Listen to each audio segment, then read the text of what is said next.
আমাদের দেশে প্রবাদ আছে কি, যে আদম আলাইহিস সালাম দুনিয়ার বুকে এসে 300 কত বছর, 50 বছর শুধু তিনি কাঁদতে কাঁদতে কাঁদতে কাঁদতে সারা দুনিয়া চোখের পানি দিয়ে ভরাই ফেলেছেন, নহর জারি হয়ে গেছে, ইত্যাদি ইত্যাদি। এই পুরো ঘটনাটাই মিথ্যা। আল্লাহ তাআলা তার নবীকে আকাশে ক্ষমা করে দিয়েছেন, আকাশে ক্ষমা করে দিয়েছেন। তারপরে তিনি বলেছেন, তোমাদেরকে যেটার জন্য সৃষ্টি করা হয়েছে দুনিয়ার বুকে সেখানে পাঠানো হচ্ছে, তবে সাথে সাথে হেদায়েত দেয়া হবে। আল্লাহর পক্ষ থেকে হেদায়েত দেয়া হয়েছে। প্রথম নবী তিনি, প্রথম মানুষ, প্রথম নবী হিসাবে এসেছেন, তারপর রাসূলরা এসেছেন। প্রত্যেকেই আমাদেরকে আকীদার দাওয়াতের জন্য এসেছেন, আকীদাকে পরিশুদ্ধ করার জন্য এসেছেন, যেটা কোনোদিন পরিবর্তন ছিল না। আল্লাহর ইবাদত আদম আলাইহিস সালাম করেছেন, নূহ করেছেন, মূসা করেছেন, ইব্রাহিম করেছেন, ঈসা করেছেন। প্রত্যেক নবী এবং প্রত্যেক উম্মতে একমাত্র আল্লাহর ইবাদতের দিকে দাওয়াত দিয়েছেন। কিন্তু শরীয়ত ভিন্ন ভিন্ন ছিল, শরীয়ত ভিন্ন ভিন্ন ছিল, আমল ভিন্ন ভিন্ন ছিল, কিন্তু আকীদার দাওয়াতটা সবার জন্য সমান ছিল। আকীদা ছাড়া আপনি পার পেতে পারবেন না। হাশরের মাঠে যদি আপনি পার পেতে হয়, তাহলে যার কালিমাতু লা ইলাহা ইল্লাল্লাহ ঠিক আছে, তিনি শুধুমাত্র পার পেতে পারবেন। লা ইলাহা ইল্লাল্লাহর অর্থ এক একজন এক এক রকম করে। কেউ বলে লা ইলাহা ইল্লাল্লাহ অর্থ হচ্ছে আল্লাহ ছাড়া কোনো সৃষ্টিকর্তা নাই, না, এটা আল্লাহ বলে নাই। কেউ বলে লা ইলাহা ইল্লাল্লাহর অর্থ হচ্ছে তিনি কিছু থেকে কিছু হয় না, সব কিছু তার থেকে হয়, এইটাও লা ইলাহা ইল্লাল্লাহর অর্থ নয়। কেউ বলে লা ইলাহা ইল্লাল্লাহর অর্থ হচ্ছে যে আল্লাহ ছাড়া কোনো হুকুমদাতা, আইনদাতা, সংবিধানদাতা নেই, এইটাও লা ইলাহা ইল্লাল্লাহর অর্থ নয়। লা ইলাহা ইল্লাল্লাহর অর্থ হচ্ছে আল্লাহ ব্যতীত কারো কেউ মাবুদ নাই, সত্য মাবুদ একমাত্র আল্লাহ তাআলা, একমাত্র তারই ইবাদত করি। আল্লাহর ইবাদত করেন শুধুমাত্র নাকি প্রবৃত্তির ইবাদত করেন, একটু পরে আপনি বুঝতে পারবেন যখন আমি উদাহরণ দিব। যদি আল্লাহর ইবাদত করে থাকেন, তাহলে আপনার সন্তান আপনি আল্লাহ তাআলার বান্দা বানাবেন, শয়তানের দাস বানাবেন না। যেই সন্তানকে আপনি আল্লাহর বিধান পড়াননি, যেই সন্তানকে আপনি সালাতের দিকে আহ্বান করেননি, যেই সন্তানকে আপনি কোরআন শিক্ষা দেননি, যেই সন্তানকে আপনি হাদিস শিক্ষা দেননি, সেই সন্তানকে আপনি আল্লাহর বান্দা বানাননি, আপনি শয়তানের বান্দা বানিয়ে দিয়েছেন, শয়তানের বান্দা বানিয়ে দিয়েছেন। আল্লাহ তাআলা কোরআনে কারীম বলেছেন, আলাম আহাদ আলাইকুম ইয়া বানি আদম আল্লা তা'বুদুশ শাইতান ইন্নাহু লাকুম আদুউম মুবিন। হে বনি আদম, তোমাদের কাছে কি অঙ্গীকার নেইনি যে তোমরা শয়তানের দাসত্ব করবে না, একমাত্র আল্লাহর দাসত্ব করবে। আল্লাহর দাসত্ব করতে হলে দুনিয়ার বুকে প্রতিটি সময় আল্লাহর জন্য ব্যয় করতে হবে।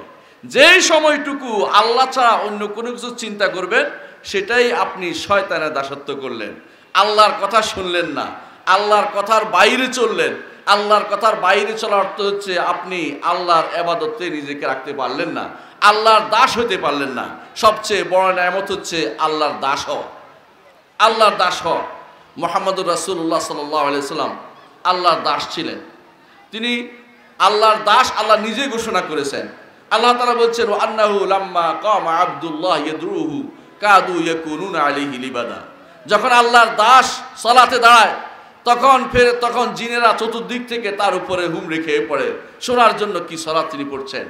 অনুরূপভাবে আল্লাহ তাআলা ঘোষণা করছেন, ওয়া ইন কুনতুম ফি রাইবিম মিম্মা নাযালনা আলা আবদিনা ফাতু বিসূরাতিন মিন মিসলিহি ওয়াদউ শুহাদাকুম মিন দুনিল্লাহি ইন কুনতুম সাদিকিন। আমার দাসের উপর যা নাজিল করেছি, দাসকে মুহাম্মদুর রাসূলুল্লাহ সাল্লাল্লাহু আলাইহি সাল্লাম, আল্লাহ বলছেন আমার দাসের উপর যা নাজিল করেছি সেটার সেটা তোমাদের সন্দেহ থাকে, সেরকম কোনো কিতাব তোমরা নিয়ে আসো। আল্লাহ তাআলা আরো বলছেন কোরআনে কারীমে, সুবহানাল্লাযী আসরা বিআবদিহি লাইলাম মিনাল মাসজিদিল হারাম ইলাল মাসজিদিল আকসা আল্লাযী বারাকনা হাওলা। আল্লাহ তাআলা তার দাসকে নিয়ে সফর করিয়েছেন মসজিদে হারাম থেকে মসজিদুল আকসা পর্যন্ত। তারপর সেটা দিয়ে মেরাজের রাত্রিতে আকাশের যেখানে নেবার সর্বোচ্চ পর্যায় পর্যন্ত নিয়ে গেছেন, যেখানে কোনো মানুষ জীবিত অবস্থায় পৌঁছতে পারেনি, সেখানে মুহাম্মদুর রাসূলুল্লাহ সাল্লাল্লাহু আলাইহি ওয়াসাল্লাম জীবিত অবস্থায় সেখানে পৌঁছে গিয়েছিলেন। তিনি হচ্ছেন আল্লাহর দাস। দাসত্ব সবচেয়ে বড় মর্যাদার বিষয়। মুহাম্মদুর রাসূলুল্লাহ সাল্লাল্লাহু আলাইহি ওয়াসাল্লাম একদিন বসা ছিলেন, জিবরিল এসে বললেন, আল্লাহ তাআলা আপনাকে দুইটা অপশান দিচ্ছে, একটা হচ্ছে আপনি আল্লাহর রাসূল হবেন আর রাজা হবেন, আরেকটা অপশান হচ্ছে আপনি আল্লাহর রাসূল হবেন এবং দাস হবেন, আপনি কোনটা গ্রহণ করবেন? জিবরিল আলাইহিস সালাতু ওয়াস সালামের দিকে তাকিয়ে রাসূলুল্লাহ সাল্লাল্লাহু আলাইহি ওয়াসাল্লাম জিজ্ঞাসা করলেন, আমি কি করব? জিবরিল ইঙ্গিত করলেন যে আপনি বিনয়ী হন। রাসূলুল্লাহ সাল্লাল্লাহু আলাইহি ওয়াসাল্লাম বুঝে গেলেন কি বলতে হবে। তিনি বললেন যে বল আবদান রাসূলান, আমি দাস হব এবং রাসূল হব। আল্লাহর দাসত্বের মর্যাদা যে ব্যক্তি গ্রহণ করতে পেরেছে সে ব্যক্তি আল্লাহর প্রিয় বান্দা হতে পেরেছে। যত বেশি আল্লাহর ইবাদত করবেন, আল্লাহর ইবাদত করতে হবে শর্ত এটা, অন্য কারণ নয়, তত বেশি আল্লাহর প্রিয় হতে পারবেন। রাসূলুল্লাহ সাল্লাল্লাহু আলাইহি ওয়াসাল্লাম বলেছেন হাদিসে কুদসিতে আল্লাহ তাআলা বলেন যে লা ইয়াজাল আবদি ইয়াতাকাররাবু ইলাইয়া বিন নওয়াফিল, বান্দা আমার নফলের মাধ্যমে আমার নৈকট্য অর্জন করতে থাকে, হাত্তা উহিব্বা, শেষ পর্যন্ত আমি তাকে ভালোবাসি। আল্লাহর ভালোবাসা যদি পেতে হয় আল্লাহর ইবাদত করতে হবে। আল্লাহর ইবাদত করতে হলে মুহাম্মদুর রাসূলুল্লাহ সাল্লাল্লাহু আলাইহি ওয়াসাল্লামের পদ্ধতি অনুসরণ করে ইবাদতটা করতে হবে। নিজের মন মতো ইবাদত করলে হবে না। আজ বাংলাদেশের আনাচে কানাচে তথাকথিত হাদিস অস্বীকারীরা মাথা ছাড়া দিয়ে উঠেছে। তাদের অধিকাংশই তারা রাসূলুল্লাহ সাল্লাল্লাহু আলাইহি ওয়াসাল্লামের প্রদর্শিত পথে চলতে চায় না, তারা রাসূলুল্লাহ সাল্লাল্লাহু আলাইহি ওয়াসাল্লাম হাদিস মানে না। তারা অনেকেই সালাত আদায় করে যে সমস্ত সালাত রাসূলুল্লাহ সাল্লাল্লাহু আলাইহি ওয়াসাল্লাম শিখিয়ে দেননি, অথচ রাসূল বলেছেন সল্লু কামা রাআইতুমুনি উসাল্লি, সালাত পড়ো যেভাবে আমাকে সালাত পড়তে দেখেছো। এই অবস্থা থেকে মুক্তির জন্য আজকের দিনে সবচেয়ে বেশি প্রয়োজন এই মাদ্রাসাগুলোকে যথাযথভাবে প্রতিষ্ঠা করা এবং এই সালাফি মাদ্রাসাগুলোকে যথাযথভাবে প্যাট্রোনাইজ করা, এগুলিতে সন্তান পড়ানো। আপনার সন্তান যদি এগুলিতে পড়ে আপনার আখিরাতের সম্বল হবে, আর আপনার সন্তান যদি তথাকথিত বিশাল বিশাল প্রতিষ্ঠানে পড়ে, নামকে যে সমস্ত নাম সারা দুনিয়া ছড়িয়ে পড়েছে এগুলি দুনিয়ায় ছড়িয়ে পড়তে পারে, কিন্তু আল্লাহর কাছে এগুলির কোনো মূল্য নেই। এগুলির কোনো মূল্য নেই আল্লাহর কাছে। আল্লাহর কাছে মূল্য হবে যখনই আপনার সন্তান সালাত আদায় করে, আপনার সন্তান বিশুদ্ধ কথা বলে, আপনার সন্তানের আকীদা শুদ্ধ হয়েছে, আপনার সন্তান কোরআন হেফজ করেছে, আপনার সন্তান হাদিস অনুসারে চলে, আপনার সন্তান বেদাত করে না, সুন্নাহ মেনে চলে। আল্লাহর কাছে আপনার এই যত্নে ত্যাগ আপনি করেছেন, দুনিয়া না চেয়ে আখিরাত চেয়েছেন, এটা আল্লাহর কাছে কাজে লেগে যাবে। মুহাম্মদুর রাসূলুল্লাহ সাল্লাল্লাহু আলাইহি ওয়াসাল্লাম বলেন হাসরের দিন একজন মানুষ দেখবে তার আমল নামা বিশাল বিশাল অনেক কিছু। বলবে যে আরব আমি তো এত আমল করিনি, কোত্থেকে আসলো? বলবে যে এগুলি তোমার সন্তানের আমল, তোমার আমল নামায় যোগ হয়ে গেছে। সুবহানাল্লাহ।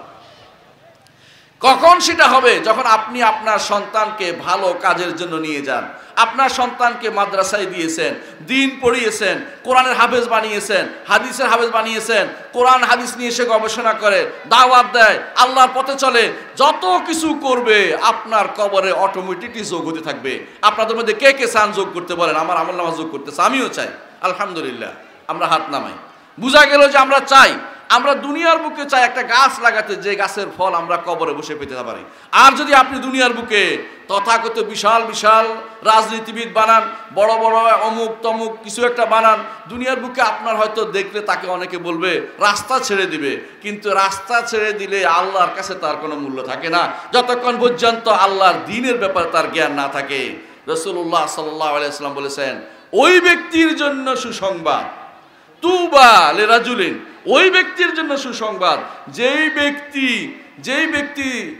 ব্যক্তির ব্যাপারে কেউ কোনো সুপারিশ করে না, কেউ বিয়ের জন্য গেল ময়ে দিতে চায় না, কিন্তু সে আল্লাহর ইবাদতের ক্ষেত্রে এত বেশি মগ্ন, তাকে যদি বলা হয় যে ডান দিকে তুমি থাকো, ডান দিকে থাকবে, বাম দিকে বললে বাম দিকে থাকো, মাঝখানে বললে মাঝখানে, পিছনে পিছনে, অর্থাৎ সে দুনিয়ার কোনো মর্যাদা সে চায় না, আল্লাহর কাছে তার মর্যাদা সংরক্ষিত আছে এটাই শুধুমাত্র চায়।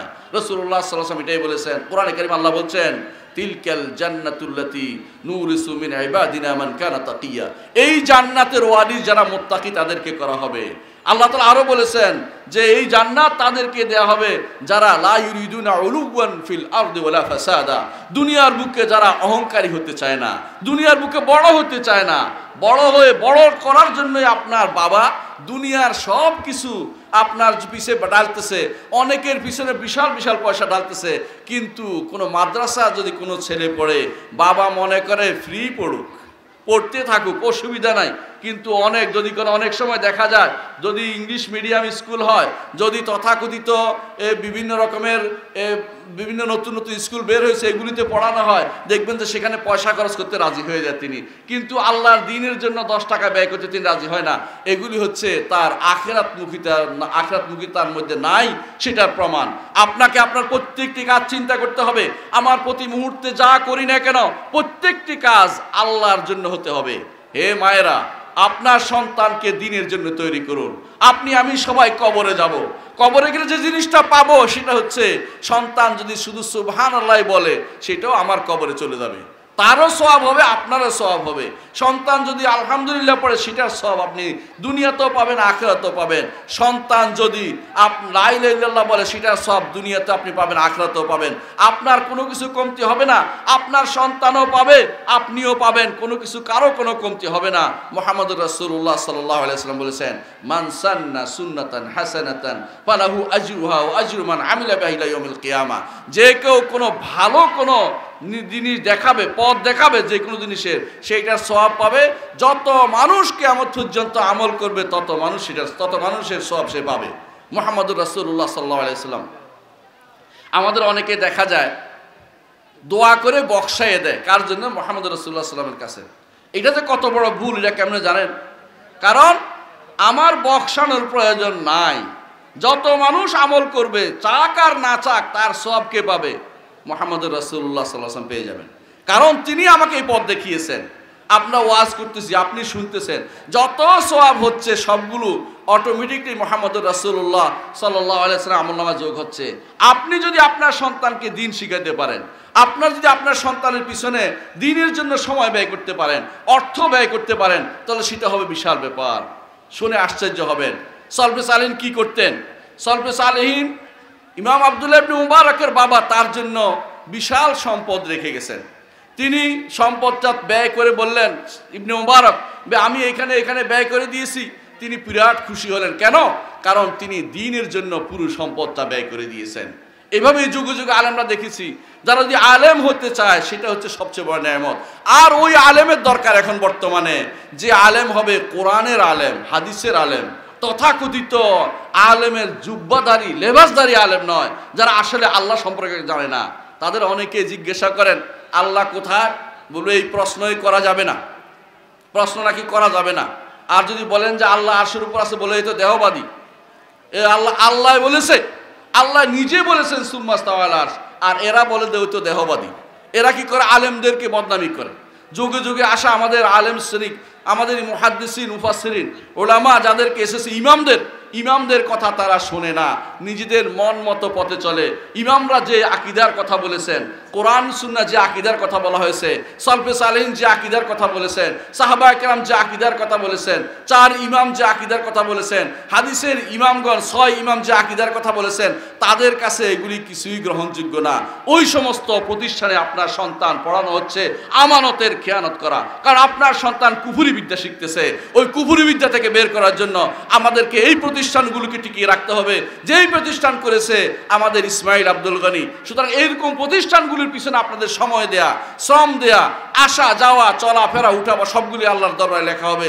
যালিকা বিআন্নাহুম লা ইউসিবুহুম যামআউন ওয়ালা নাসাবুন ওয়ালা মাখমাসাতুন ফি সাবিলিল্লাহ ওয়ালা ইয়াতাউনা মাউতান ইয়াগিজুল কুফার ওয়ালা ইয়ানালুনা মিন আদুবিন লাইলান ইল্লা কুতিবা লাহুম বিআমালুন সালিহ।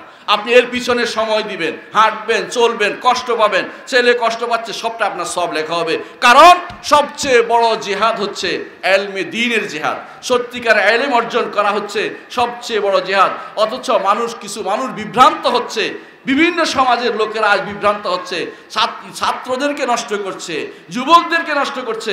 অথচ আল্লাহ কোরআনে বলে দিয়েছেন, ওয়ামা কানাল মুমিনুনা লিয়ানফিরু কাফা ফালাউলা নাফারা মিন কুল্লি ফিরকাতিন মিনহুম তায়ফাতুন লিয়াতাফাক্কাহু ফিদ্দীন। প্রত্যেকটি মানুষ যুদ্ধে যাবে না, যুদ্ধে যাওয়া নিষেধ।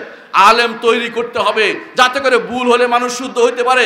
আজ ইলমে দ্বীনের বড় আকাল যাচ্ছে, মানুষ বুঝে না, ভুলভাবে মানুষকে বোঝানো হচ্ছে ভুলভাবে। আকীদা ভুল বুঝাচ্ছে, মানহাজ ভুল বুঝাচ্ছে, ইলম ভুল বুঝাচ্ছে, তাফসীর ভুল বুঝাচ্ছে, হাদিসের ব্যাখ্যা ভুল বুঝাচ্ছে। এভাবে আমাদেরকে বিভ্রান্ত করা হচ্ছে, আমাদেরকে ঈমান থেকে বিচ্যুত করা হচ্ছে। আমাদের আর চেনা দরকার ঈমান কাকে বলে। ঈমান কাকে বলে এটাও তো আমাদের জানা হয়নি ভাই। যদি আপনাদেরকে জিজ্ঞাসা করি ঈমান কাকে বলে, ঈমান অর্থ কি বলেন তো দেখি? হ্যাঁ, ঈমান অর্থ কি? ঈমান অর্থ বিশ্বাস। ঈমান অর্থ বিশ্বাস, আপনি তো বুঝছেন। ঈমান অর্থ আসলে বিশ্বাস নয়, এটা আমাদের সমাজে প্রচলিত হয়ে আছে, তাই বলেছেন আপনি। ঈমান অর্থ অন্তরের স্বীকৃতি, মৌখিক স্বীকৃতি, কর্মকাণ্ডের স্বীকৃতি, অঙ্গ প্রত্যঙ্গের আমল দ্বারা স্বীকৃতি। তিনটা মিলে ঈমান হয়, এর একটা বাদ গেলে ঈমান আপনারা থাকে না। সুতরাং যে ব্যক্তি শুধু বিশ্বাসের কথা বলে, তারা বলে আমার অন্তরে বিশ্বাস আছে, সালাত আদায় করবে না, যাকাত দিবে না, হজ করবে না, কিছুই করবে না, তারপরে বলে আল্লাহর বিধানের বিরুদ্ধে চলবে, এরপরে বলবে যে আমার ঈমান ঠিক আছে। এদের বেশিরভাগই আল্লাহর দ্বীন থেকে বিমুখ। আল্লাহ তাআলা বলেছেন, ওয়ামান আযলামু মিম্মান দুক্কিরা বিআয়াতি রাব্বিহি সুম্মা আ'রাদা আনহা ইন্না মিনাল মুজরিমিনা মুরতাকিবুন। তার চেয়ে বড় জালেম আর কে? অর্থাৎ এর চেয়ে বড় জালেম আর হইতে পারে না, যাকে আল্লাহর দ্বীনের দিকে আহ্বান জানানো হচ্ছে কিন্তু সে মুখ ফিরিয়ে আছে। আপনি দেখবেন সমাজে আপনার লোকদেরকে, যাদেরকে আপনি আল্লাহর দ্বীনের দিকে ডাকেন, অধিকাংশই বলবে জানা হয়ে গেছে, আমরা অনেক কিছুই জানি, দ্বীন শিখতে চাইবে না। অথচ অনেকে দ্বীন শিখার জন্য পাগল প্রায় আছে, ইয়াং জেনারেশন, কিন্তু তার ছোট কালে সেই পরিবেশ পায়নি। তারা চেষ্টা করে পড়তে কিন্তু এখন পারছে না। ছোট কালে যাদেরকে ভুল বোঝানো হয়েছে, আজও একটা বিশাল শ্রেণীকে তাদের বাবা মা দ্বীন শিখাইতে চায় না। তারা মনে করে দ্বীন শিখলে তো অমুক এই হয়ে যাবে, সেই হয়ে যাবে। কিন্তু তারা চিন্তা করে না, আমার সন্তান যদি আমার না থাকে, আমার কাজে না লাগে, দুনিয়া এবং আখিরাতে এই সন্তান দিয়ে আমি সামান্য অহংকার করে আমার কি আজ আসবে? আপনার ছেলে জাজ হইতে পারে, ব্যারিস্টার হইতে পারে, পুলিশ হইতে পারে, উকিল হইতে পারে, যদি দিনদার না হয় আপনার ছেলের কোনো মূল্য নেই, আপনার কোনো লাভ নেই। আপনি শুধু পণ্ডশ্রম করেছেন, ওই ব্যক্তি বোকা, সারা জীবন কষ্ট করেছে, কষ্ট করতে করতে পিঠ বাঁকা করে ফেলেছে, টাকা রোজগার করে সেটা এমন জায়গায় ব্যয় করেছে, তার দুনিয়াতেও কাজে লাগেনি, আখিরাতেও কাজে লাগে না। ঠিক কিনা বলেন? অনেক মানুষকে আমরা দেখেছি বৃদ্ধ বয়সে কোথায় বাস করে? বৃদ্ধাশ্রমে বাস করে। কেন? বাবারা বহুত ব্যস্ত, বাবার খবর নিতে, পিতামাতার খবর নেওয়া তাদের সময় নেই। এত ব্যস্ত যে কেউ আমেরিকায় মিটিং করছে, কেউ ব্রিটেনে মিটিং করছে, সন্তানের দেখা, বাবা দেখার কোনো সময় তার নেই। বৃদ্ধাশ্রমে ফেলে রাখবে, বছরে একবার দেখাশোনা করবে, ভবিষ্যৎ প্রজন্ম তাই চলে আসতেছে।